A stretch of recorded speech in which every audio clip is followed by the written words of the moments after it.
ഇന്നത്തെ സ്പെഷ്യൽ കൂവാത്തോരൻ. കൂവ റെഡിയാക്കുന്നുണ്ട്. കുറേയൊക്കെ വൃത്തിയാക്കി വെച്ചിട്ടുണ്ട്. ഫുള്ള് ക്ലീനാക്കട്ടെ, എന്നിട്ട് ബാക്കി. പൊളിച്ച് റെഡിയായി വന്നിട്ടുണ്ട്. ഇനി ഒരു 3-4 വെള്ളത്തിലും കൂടി കഴുകി വൃത്തിയാക്കാം. ചെറുതായി ഇങ്ങനെ അരിഞ്ഞു കൊടുക്കും കേട്ടോ. ഈ ഒരു പീസ് കൂവയെല്ലാം കുനുകുനെ അരിഞ്ഞിട്ടുണ്ട്. അത് കുക്കറിലേക്ക് ഇട്ട് കൊടുത്തിട്ടുണ്ട്. ഇനി ഇതിലേക്ക് 2 വലിയ പച്ചമുളക് ഇട്ട് കൊടുക്കാം. ഒരു സവോളയും കൂടി ഇട്ട് കൊടുക്കുന്നുണ്ട്.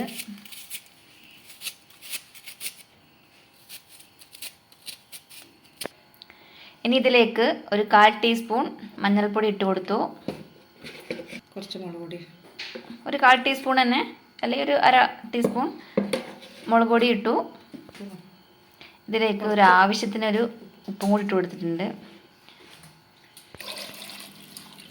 ഈ കൂവയെല്ലാം മുങ്ങേണ്ട പാകത്തിന് വെള്ളവും കൂടി ഒഴിച്ച് കൊടുത്തിട്ടുണ്ട്. ഇതൊക്കെ നന്നായി ഒന്ന് മിക്സ് ചെയ്തിട്ടുണ്ട്. ഇനി വേവിച്ചെടുക്കാം. എത്ര വിസിൽ വേണ്ടി വരും? ഏകദേശം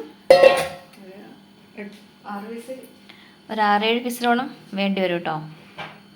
ഇതൊക്കെ ഒന്ന് വെന്തിട്ട് വരട്ടെ, എന്നിട്ട് ബാക്കി കാണാം.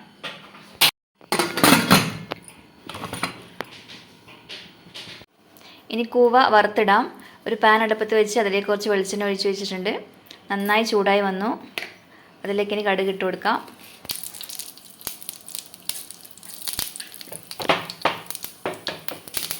ഇങ്ങനെ വറുത്തിടുമ്പോൾ മെയിനായിട്ട് വേണ്ടൊരു സാധനം ഉണ്ടായിരുന്നു, ചുവന്ന മുളക് കേട്ടോ.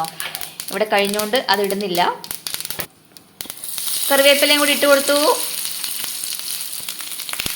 തേങ്ങയും കൂടി ഇട്ട് കൊടുത്തിട്ടുണ്ട്. നന്നായി ഒന്ന് ഇളക്കി കൊടുക്കാം.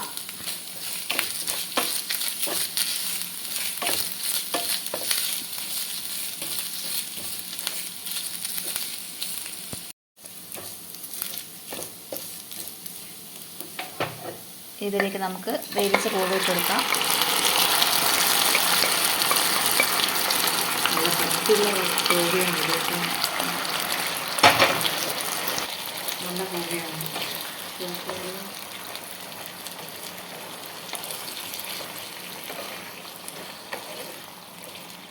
ഫുള്ളായിട്ടൊന്ന് ഇളക്കി കൊടുക്കുക. തേങ്ങയും കറിവേപ്പിലയും കടുകൊക്കെ ഒന്ന് സെറ്റായി വരുന്നവരെ ഇനി കുറച്ച് സമയം ഒന്ന് അടച്ചു വെച്ച് വേവിക്കാവേ. വെള്ളമൊക്കെ വറ്റി കൂവത്തോരൻ ഇവിടെ റെഡി ആയിട്ടുണ്ട്. അപ്പോൾ എല്ലാവരും ഒന്ന് ട്രൈ ചെയ്ത് നോക്കുക.